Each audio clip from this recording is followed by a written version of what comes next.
안녕하십니까. E4DS 뉴스 배종인 기자입니다.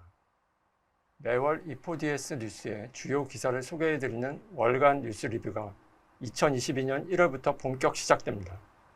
중요한 뉴스, 잊고 있었던 뉴스, 모르고 지나갔던 뉴스를 한눈에 살펴볼 수 있습니다.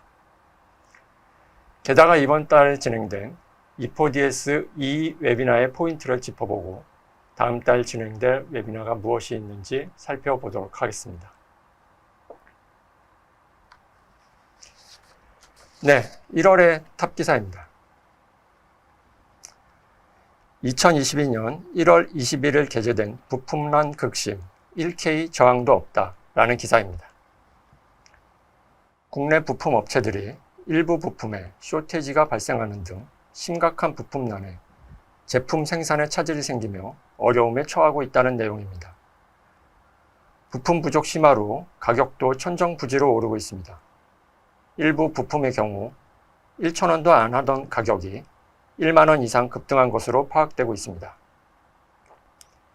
이런 현실에도 불구하고 부품을 구할 수 있으면 다행인데 이마저도 어려워 부품을 구하지 못해 주문을 포기하는 경우가 허다한 것으로 전해집니다. 이와 같은 이유는 중국산 부품의 의존도가 크기 때문으로 분석됩니다. 중국산 소형 전자부품의 경우 싸고 품질도 좋아 국내 부품사 대비 경쟁력이 높은데 최근 중국의 코로나19로 인한 봉쇄 및 공장 가동 중단, 미국의 중국 경제 제재, 중국의 조기 춘절 연휴 실시 등으로 부품 생산 수급에 어려움이 발생했기 때문으로 분석되고 있습니다. 특히 국내 부품 업체들의 고사도 이와 같은 상황을 부채질했다는 지적이 높습니다. 과거 2000년도 초반만 하더라도 다양한 전자제품들이 생산되며 소형 부품사들이 다양한 제품을 만들었는데 스마트폰의 등장으로 인해 다양한 전자제품들이 스마트폰에 하나로 통합되며 소형 부품사들의 수요처가 급감했다는 것입니다.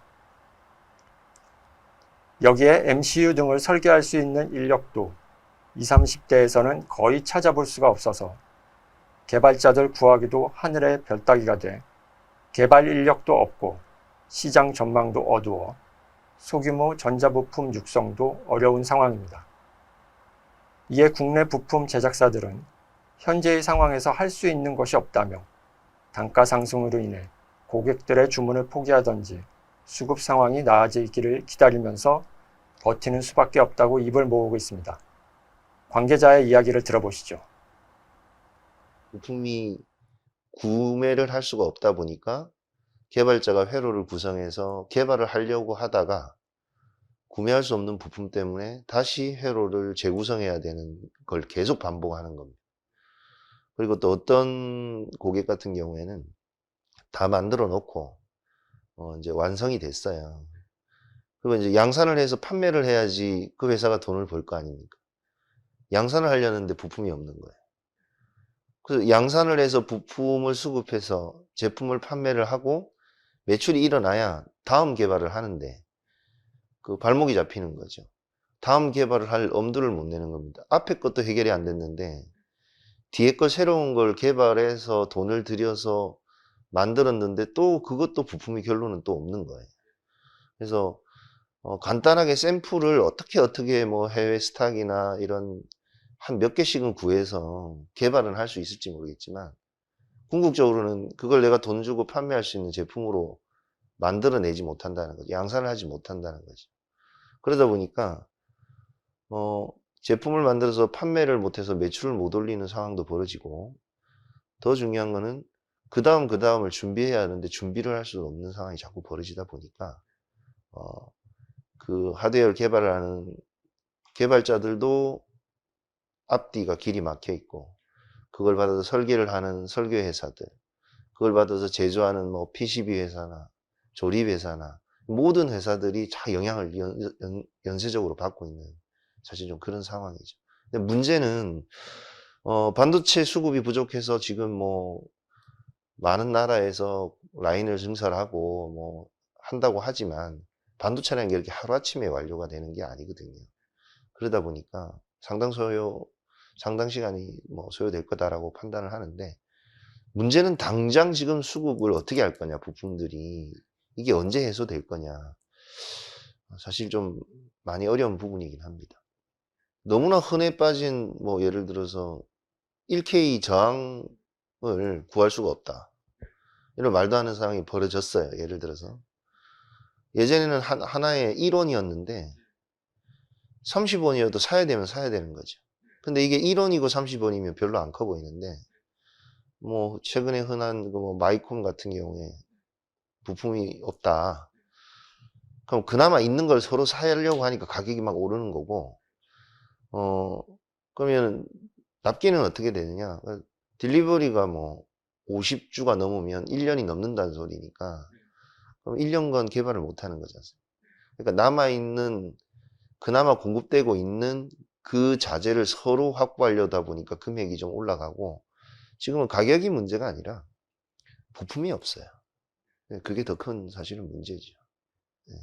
그리고 어떤 특정된 부품의 문제가 아니라 다방면의 부품들이 다 문제가 되고 있어서 좀 사실 많이 걱정입니다.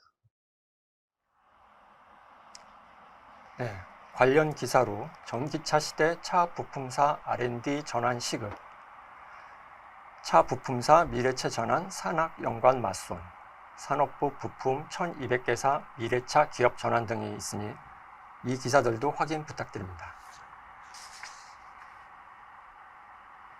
네, 다음으로는 주목할 만한 기사를 살펴보는 포커스 첫 번째 기사입니다.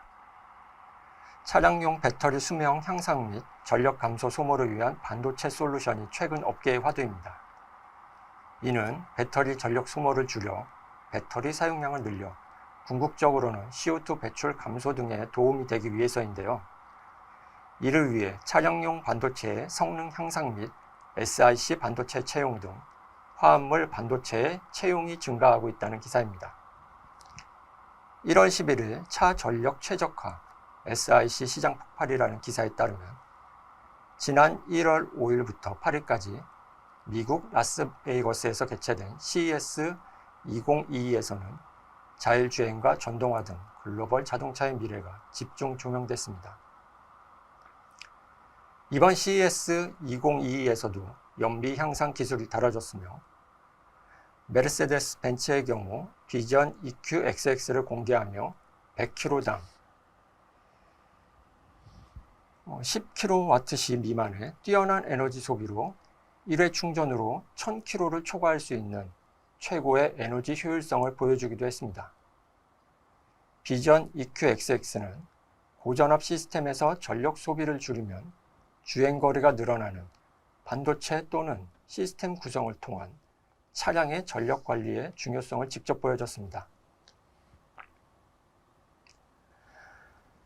올바른 배터리 설계와 관련해 2022년 1월 17일자 올바른 배터리 설계 CO2 감축 기여라는 기사가 게재됐습니다. 배터리로 구동되는 애플리케이션을 설계할 때 가장 중요한 것은 시스템 전력 예산을 유지하면서 저전력, 고효율 솔루션을 구축하는 것으로 이를 위해서는 배터리 수명을 계산해 올바른 배터리를 선택해야 전력 효율성을 향상시킬 수 있습니다. 또한 시스템의 성능 저하 없이 배터리의 시간과 제품 수명 연장을 위해서는 낮은 정동작 전류 기술과 낮은 EMI 유지도 관건입니다. 이와 함께 2022년부터는 실리콘 카바이드, 갈륨 나이트라이드 소재의 화합물 반도체 시장 성장이 본격화될 것으로 전망되고 있습니다. 화합물 반도체는 밴드갭이 기존 실리콘 반도체 대비 3배 이상 넓어 동일 면적에서 10배 이상의 고전압을 견딜 수 있는데 궁극적으로 자동차 및 장비들의 전력 효율성을 증가시켜 주행거리 향상뿐 아니라 상당한 규모의 CO2 감축 효과도 가져올 수 있습니다. 네, 포커스 두 번째 기사입니다. 1월 18일에 게재된 반도체용 헬륨, 물류 대란의 수급 불안이라는 기사입니다. 반도체용 헬륨은 반도체 노광 공정 등에서 과열된 웨이퍼 등을 냉각하는데 몇 년 전부터는 공정 안정성을 이유로 배관 터지 작업에도 헬륨이 사용되고 있습니다. 이런 헬륨은 매년 수급 불안이 반복돼 왔는데 과거에는 생산 과정에 문제가 있었기 때문입니다. 반면에 최근의 상황은 헬륨 생산지의 생산량이 풍부함에도 불구하고 물류의 문제로 국내 수급이 어렵기 때문입니다. 미국산 헬륨의 공급 불안은 지난해 5월부터 지속됐는데 이는 미국에서 코로나19 여파로 인해 선박 운항 횟수가 감소하고 인력 부족으로 인해 일부 항만이 폐쇄됐기 때문입니다. 국내에 선적되는 미국산 헬륨의 경우 LA 항구에서 부산항까지 직항 노선으로 수입되는데 미국 LA항의 경우 수십 척의 화물선이 입항을 못하고 대기 중이고 코로나19로 인해 촉발된 인력난이 극심해 물품을 항구에서 선적하는데도 상당한 시간이 걸리고 있습니다. 카타르산 헬륨의 도입을 위해서는 직항 노선이 없어 여러 항구를 경유해야 하는데 국내 도입에 상당한 시간이 걸리고 국적 선사도 없기 때문에 해외 선사를 이용해야 하는 만큼 선적 예약도 쉽지 않은 것으로 알려지고 있습니다. 이런 가운데 지난해 개장한 러시아 아무르 헬륨 공장도 올해 초 국내 공급을 통해 국내 헬륨 수급에 도움을 줄 것으로 전망됐으나 최근 러시아 아무르 헬륨 공장이 화재가 발생해 헬륨 공급이 전면 중단된 것으로 밝혀졌습니다. 이런 가운데 올해 6월에 예정돼 있는 미국 스페이스X에 사용될 헬륨 등 특수가스 입찰은 국내 헬륨 수급을 더욱 어렵게 할 것으로 전망됩니다.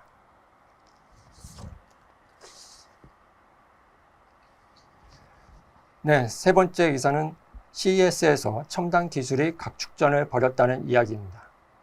CES는 지난 5일부터 7일까지 미국 라스베이거스에서 개최됐습니다. 삼성전자는 CES 2022에서 최고 혁신상 4개를 포함해 43개의 혁신상을 수상했습니다. 삼성전자의 한종희 사장은 기조연설을 통해 업종을 초월한 협력과 기술 혁신을 통해 모두가 공존할 수 있는 사회를 만들겠다는 비전을 밝히기도 했습니다. 또한 삼성전자와 LG는 AI 가전 고객 확보전도 치열하게 펼쳤는데 삼성전자는 AI 기반의 비스포크 홈을 해외 시장에 본격 확대하기 위한 다양한 라인업을 선보였고 LG전자는 LG 신큐존에서 고객이 LG 신큐앱을 통한 편리하고 차별화된 기능을 소개했습니다. SK는 계열사 등과 함께 SK 넷제로 약속 선언을 주제로 공동 부스를 꾸려 SKT의 그린 ICT 기술을 소개했습니다. 인텔과 엔비디아는 자율주행 기술 경쟁을 치열하게 펼쳤습니다. 인텔의 자회사 모비라이는 IQ 기술을 기반으로 개발된 새로운 시스템 온칩 IQ 울트라를 선보였고 엔비디아는 최신 하이페리온 8 플랫폼을 발표했습니다. 머크는 업계 전문가 및 파트너와 함께 테크토크를 개최했습니다. 디지털 광학과 메타버스, 데이터 애널리틱스를 통한 문제 해결, 반도체 수급 부족 해결, 공급망 투명성, 미래의 컴퓨팅 패러다임 등 다양한 주제로 미래 인사이트를 공유했습니다. 네, 다음은 1월의 인물입니다. 최근 중기부 기술상담 참여기업 우수사례로 선정된 펜옵틱스의 김장선 대표이사와의 인터뷰를 진행했습니다. 펜옵틱스는 2005년 창업한 기술벤처로 국내 광통신, 레이저, 테라헤르츠 분야의 전문 기업으로 유통사업에서는 국내 여러 통신 사업자들이 사용하고 있는 광전송 장비에 들어가고 있는 광 부품을 직접 만들고 있고 그 외에 레이저에 사용 제어할 수 있는 레이저 드라이버 등 서브 시스템을 만들고 있습니다. 올해 매출 100억 원 돌파라는 목표를 세우고 있습니다. 잠시 김장선 대표이사의 말씀을 들어보시죠.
네, 올해 패놉틱스의 건승을 기원합니다. 네, 1월의 웨비나입니다. 1월 18일에는 울프스피드에서 울프스피드 SIC를 이용한 미래형 EV, 그린 에너지, 전력 시스템 설계 및 구현이라는 주제로 웨비나를 진행했습니다. 울프스피드의 소개 및 SIC의 장점 등이 발표됐는데요. SIC는 우수한 열 전도율로 인해 열에 대해 신뢰성을 가지고 있으며 실리콘과 동일한 다이 사이즈일 경우 SIC가 더 낮은 열 저항을 가집니다. 이에 하이파워 애플리케이션에 보다 적합한데요. 높은 스위칭 주파수를 사용하면 마그네타이징 인덕터 등 주변 소자를 작게 설계할 수 있어 제품을 다운사이징 할 수 있습니다. 잠시 웨비나 내용을 들어보시겠습니다.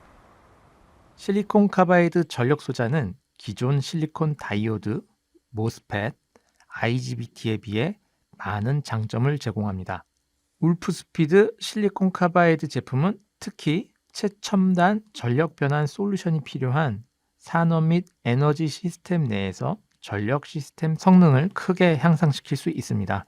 실리콘 카바이드 장치를 사용하여 시스템 에너지 효율성을 높이는 동시에 회로 전환 속도를 높이고 더 작고 가벼우며 비용에 있어 더욱 효율적인 시스템을 구현하는 방법과 위치를 확인할 수 있습니다. 예를 들어 AC-to-DC, DC-to-DC 및 DC-to-AC 시스템에서 특히 실리콘 카바이드 장치가 이와 같은 장점을 달성하는 방법을 보여줍니다. 각각의 디스크리트 파워 모듈 및 베어 다이의 경우 여러 가지 어플리케이션의 상용화에 맞춰 650V 라인업부터 현재 1700V 라인업까지 두루 출시가 이뤄지고 있습니다. 1월 25일에는 마이크로칩에서 자동차 애플리케이션의 플랫폼 펌웨어 복원력이라는 주제로 웨비나를 진행했습니다. 이번 웨비나 발표에서 곽상신 수석은 빠르게 발전하는 자동차 시스템에서 부팅 과정과 펌웨어 업데이트 중 발생하는 취약점 및 보호법에 대해 발표했습니다. 곽 수석은 내부 하드웨어로 구성된 조작 불가능한 롬 영역과 비대칭 암호화 방식을 이용한 전자서명을 통해 펌웨어의 무결성을 검증하는 방법을 사용할 것을 제안했는데요. 칩을 이용한 변경이 불가능한 영역에서 부팅하며 전원이 켜진 후 프로세서는 펌웨어의 검증이 끝나기 전까지 리셋 상태를 유지하고 검증이 완료되면 프로세서가 동작하도록 리셋 상태를 해제하고 외부 플래시로부터 동작을 하기 때문에 펌웨어를 보호할 수 있는 대책이 될 수 있다고 전했습니다. 곽 수석의 이야기를 들어보시죠. 펌웨어를 보호하는 좋은 방법으로 절대 바뀌지 않는 롬 영역에서 부팅해서 펌웨어의 무결성을 평가 후 펌웨어에 문제가 없다면 프로세서를 동작시키며 그렇지 않은 경우 이를 알리는 등의 방법으로 보안을 강구할 수 있습니다. 현재 일반적인 펌웨어를 운용하는 방식 중 하나인 왼쪽 붉은 블록 다이어그램과 같은 외부 플래시에 저장된 어플리케이션 펌웨어를 프로세서가 읽어 동작시키는 방법입니다. 이러한 방법은 펌웨어의 조작에 대해서 아무런 보호 조치를 취하고 있지 않습니다. 때문에 해커 입장에서 기존 플래시의 펌웨어를 조작만으로 쉽게 공격할 수 있습니다. 여기서 제안하는 방법으로 오른쪽 그림과 같이 내부 하드웨어로 구현된 조작 불가능한 롬 영역과 비대칭 암호화 방식을 이용한 전자설명을 통하여 펌웨어의 무결성을 검증하는 방법을 사용합니다. 네, 1월의 주요 기사입니다. 1월 6일 국내 차 보안 솔루션 강화 시급이라는 기사입니다. 자율주행차 및 자동차 소프트웨어의 무선 업데이트가 허용되며 자동차 보안 솔루션 강화의 필요성이 제기되는 가운데 유럽 등 선진국에서 올해 하반기부터 보안 솔루션 탑재를 의무화해 국내 자동차 업계의 자동차 보안 솔루션 강화가 시급한 것으로 보입니다. 1월 14일 글로벌 공급망 미중 전략적 공생관계 유지해야 라는 기사입니다. 미중 분쟁이 국가 안보와 첨단 기술 분야로 확대되고 코로나19와 각국의 보호 무역 정책으로 세계 경제 성장의 불확실성이 커지는 가운데 전문가들은 미국과 중국 사이에서 전략적 공생관계를 유지해야 한다고 입을 모았습니다. 1월 13일 칩 설계 원클릭으로 한 번에 라는 기사입니다. 한국전자통신연구원이 리스크5 기반 반도체 칩을 쉽고 빠르게 설계할 수 있는 플랫폼인 리스크5 익스프레스를 개발했다는 내용입니다. 국내 중소 팩리스 업체들이 신속하게 경쟁력 있는 제품을 개발하는 데 도움이 될 것으로 보여집니다.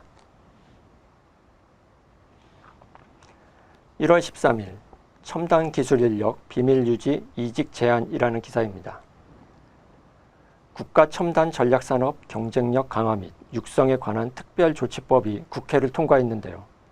이 법에 따르면 첨단 산업 기술 인력 보호를 위해 기업 신청에 따라 전문 인력을 지정하고 기업 전문 인력 간 비밀 유지, 이직 제한 등에 대한 계약을 체결할 수 있습니다.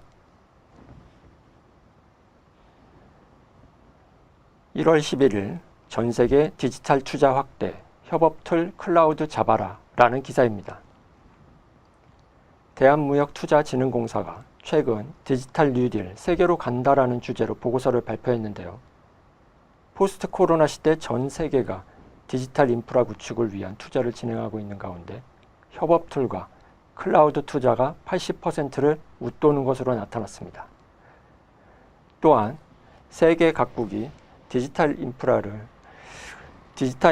구축에 나서고 있는 가운데 국가별로 추진하는 사업이 달라서 해외 진출을 노리고 있는 국내 기업은 적합한 투자처를 공략할 필요가 있는 것으로 분석됐습니다.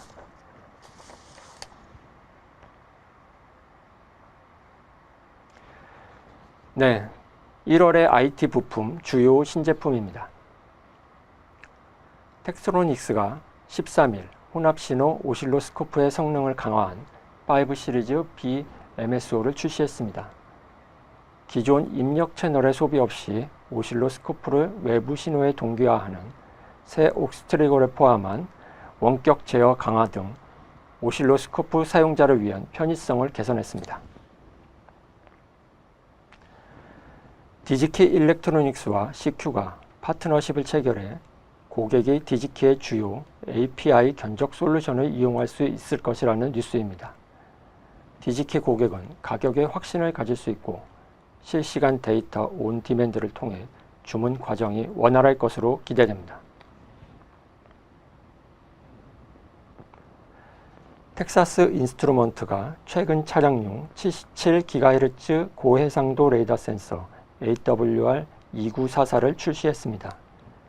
이 제품은 기존 레이더 센서보다 33% 더 높은 해상도를 제공해 차량이 장애물을 더 정확하게 감지하고 충돌을 피할 수 있게 도와줄 것으로 기대됩니다.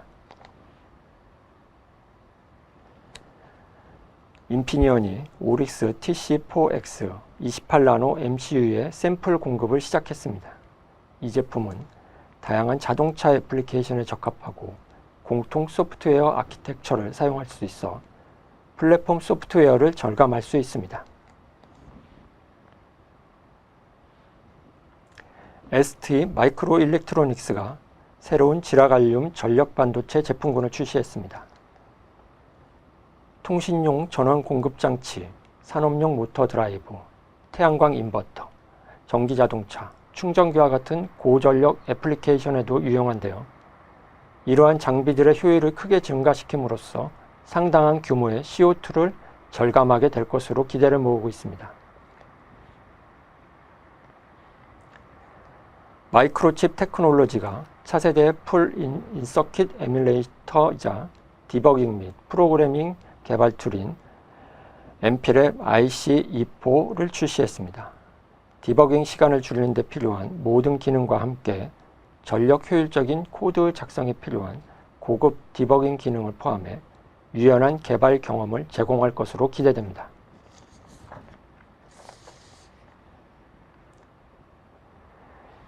이제 2월의 웨비나를 소개해 드리겠습니다.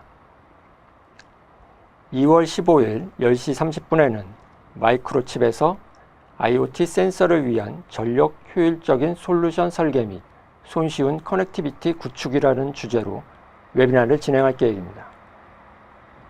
2월 22일 10시 30분에는 인피니언에서 자동차 사이버 보안의 현재와 미래 및 인피니언의 대응 방안이라는 주제로 E4DS 2 웨비나를 진행할 예정입니다. 또한 2월 24일에는 마우저 일렉트로닉스에서 LTE 캣 M1을 이용한 아마존 웹 서비스 클라우드 서비스 설계 웨비나를 진행할 예정입니다. 많은 시청을 부탁드립니다. 이제 1월에 E4DS 뉴스 월간 브리핑을 마치겠습니다. 2월에는 더욱 알찬 준비로 독자 여러분들께 찾아뵙겠습니다. 감사합니다.